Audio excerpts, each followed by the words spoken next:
በአሜሪካ ኒው ጀርሲና በእስራኤል የተለያዩ አካባቢዎች በተመሳሳይ ሰዓት በትናንትናው ዕለት ከፍተኛ የእሳት ቃጠሎ ተነስቷል።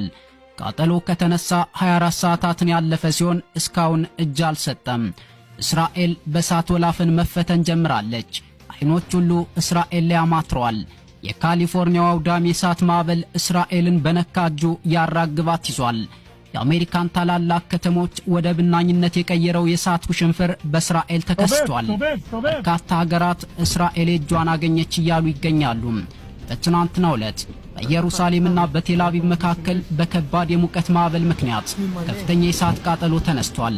አይረንዶም ቢሉት መከተውታድ፣ የቪድስሊንግ ቢሉት አሮ፣ የትኛውም ዘመኑ ያፈረው ቴክኖሎጂ ሊመክተው የማይችለው የኃያሉ የፈጣሪ በላ በእስራኤል አካባቢዎች ተለኩሷል። የንጹሃን እናቶችና ሕፃናት ደም የእሳት ጎርፍ ሆኖ በወረራና በግፍ የተያዙ